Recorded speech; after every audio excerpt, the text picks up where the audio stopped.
Assalamualaikum warahmatullahi wabarakatuh. Anak-anakku sekalian kelas 6, mudah-mudahan hari ini kalian oleh Allah masih diberi kesehatan, dan mudah-mudahan pula hari ini kalian dalam kondisi berpuasa, karena hari ini adalah tanggal 9 Zulhijjah, disunahkan untuk melaksanakan puasa Arafah. Mudah-mudahan sebagai santri dan santriwati yang soleh-solehah, kalian tetap melaksanakan puasa sesuai yang diajarkan oleh asatid dan ustadzat di MI Kota. Kali ini kita akan belajar tentang sejarah kebudayaan Islam, dan selama di kelas 6 ini kita akan belajar tentang Wali Songo atau wali yang jumlahnya 9 yang berdakwah di Indonesia, khususnya di Pulau Jawa. Tujuan dari pembelajaran kali ini adalah menganalisis biografi Wali Songo dan mengkoordinasikan perannya dalam mengembangkan Islam di Indonesia. Untuk yang pertama, kita akan membahas Wali Songo yang pertama, yaitu Syekh Maulana Malik Ibrahim atau lebih dikenal dengan Sunan Gresik. Yang akan kita bahas dari Sunan Gresik atau Syekh Maulana Malik Ibrahim adalah biografi beliau, peranan beliau. Biografi meliputi asal, julukan, kepribadian, sedangkan peran meliputi dakwah, tempat, dan kisah teladan. Sunan Maulana Malik Ibrahim atau lebih dikenal dengan Sunan Gresik berasal dari Kashan, Persia. Silsilah beliau bersambung dengan Nabi Muhammad SAW melalui Fatimah Az-Zahra radhiyallahu anha dan Sayyidina Ali bin Abi Thalib radhiyallahu anhu dari jalur Sayyidina Husain bin Ali radhiyallahu anhu.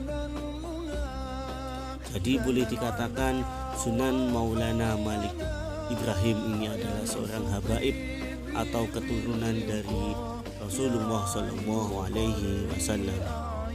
Sunan Maulana Malik Ibrahim atau Sunan Gresik datang ke Nusantara pada tahun 1371 Masehi. Sunan Maulana Malik Ibrahim datang di Pulau Jawa bersama dengan 40 ABK atau 40 orang yang mengiringi beliau, termasuk saudara beliau yaitu Syekh Maulana Mahfur dan Sayyid Yusuf Al-Mahrabi. Julukan dari Sunan Maulana Malik Ibrahim yang pertama adalah Sunan Gresik, karena beliau berjuang di daerah Gresik sehingga kebanyakan orang mengenal beliau sebagai Sunan Gresik dan memanggil beliau Sunan Gresik. Yang kedua adalah Bapak Pesantren. Kenapa dinamakan Bapak Pesantren? Karena beliau adalah orang yang pertama kali mendirikan pesantren di Indonesia. Sebelum ada pesantren, beliaulah yang pertama kali mendirikan pondok pesantren. Yang ketiga adalah Kakek Bantal. Beliau mendapat julukan Kakek Bantal dikarenakan setiap beliau mengajarkan ilmu kepada santri-santrinya, beliau selalu menggunakan alas sebagai tempat kitab beliau, tempat Al-Quran beliau, yaitu berupa bantal. Dakwah Sunan Maulana Malik Ibrahim atau Sunan Gresik menggunakan berbagai macam metode dan cara. Yang pertama, di bidang pendidikan, beliau mendirikan pesantren. Yang kedua, di bidang perdagangan, beliau selalu menjual kebutuhan pokok dengan harga murah, bahkan gratis. Dan yang ketiga adalah beliau seorang tabib yang bisa mengobati berbagai macam penyakit dengan gratis. Beliau menggunakan metode-metode yang ada di dalam Al-Quran, termasuk membacakan ayat-ayat Al-Quran.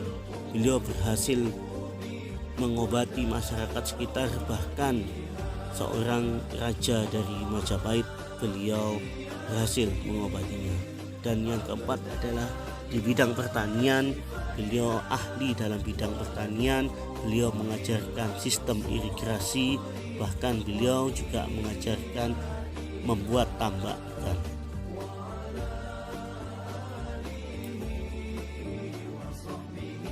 Tempat dakwah Sunan Maulana Malik Ibrahim, yang pertama setelah singgah di Jawa, beliau bertempat di Desa Lerang.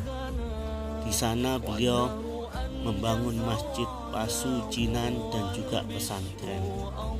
Sekarang masjidnya berganti nama menjadi Masjid Sunan Maulana Malik Ibrahim. Kemudian beliau mendapatkan hadiah dari Raja Majapahit karena keberhasilannya mengobati seorang pejabat dari Majapahit. Beliau mendapatkan sebuah tanah di Desa Gapura.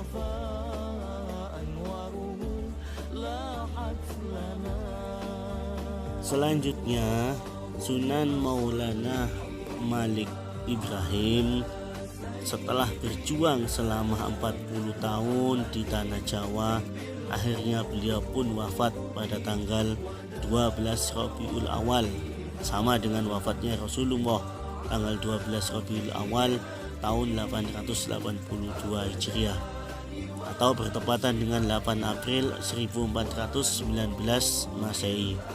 Beliau dimakamkan di Desa Gapura, Gresik, Jawa Timur.